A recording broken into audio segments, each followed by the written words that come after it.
Bonjour. For those of us gathered here today, it is clear that we are at an inflection point in history which will drastically determine the course of mankind.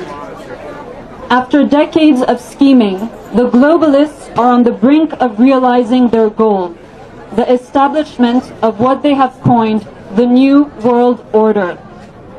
More commonly known today as the Great Reset after the COVID pandemic, it is the globalists' vision for a one-world government. Their objective, the centralization of power under one top ruling caste, and with that, the eradication of our sovereignty, both at national and individual levels. This is serfdom 2.0. You'll have nothing, live in the pods, eat the bugs, be numbed by your VR set, and you'll be happy. Meanwhile, this global state will own everything. They will even own us. The implementation of this vision is underway right here and right now in Geneva, in this building behind me, the United Nations headquarters. It is where the World Health Organization is finalizing the architecture of this system of governance at this year's World Health Assembly. By ratifying the amendments to the international health regulations and enforcing a new pandemic accord in 2024, the WHO will effectively take over every aspect of our lives. These two instruments will provide the WHO with the legal basis to roll out their global architecture for mass surveillance and control over the world's population under the guise of fighting health emergencies.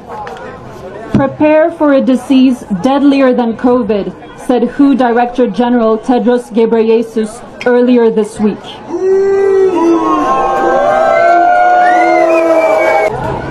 While COVID was their latest warm-up exercise for the next big one, the playbook stays the same. Create a crisis and impose a solution. A solution which always erodes our freedom further in the name of saving lives. But what is clear, looking at the WHO's track record, is that the WHO is not here to save lives, but rather to hurt lives. From its inception, the WHO was driven by industry money and led by a globalist, eugenicist, technocratic cabal intent on setting up an institution for population control, using philanthropy and noble ideals as a cover-up.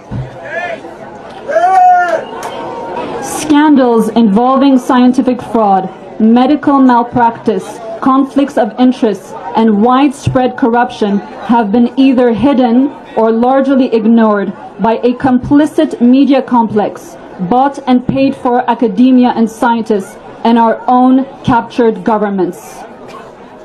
Yet despite ample proof of malevolence, the WHO's power have only grown over the years. And with the latest IHR amendments and the pandemic accord, these powers will be drastically extended and fully cemented.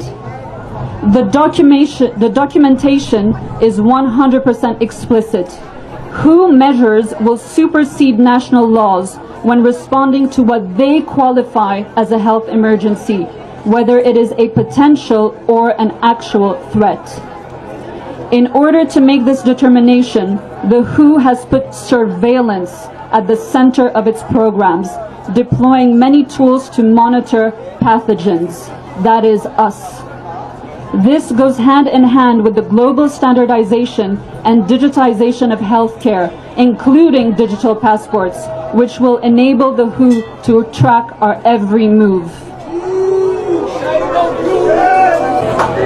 Again, looking back on its recent and not so recent history, it is obvious that the WHO is one of the key chosen institutions of the globalists, specifically devised and weaponized against us.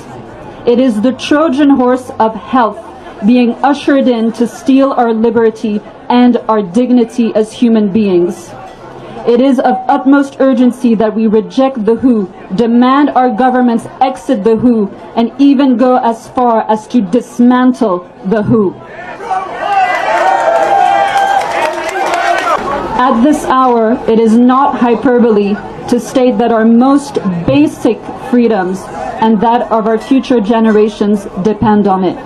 Thank you very much.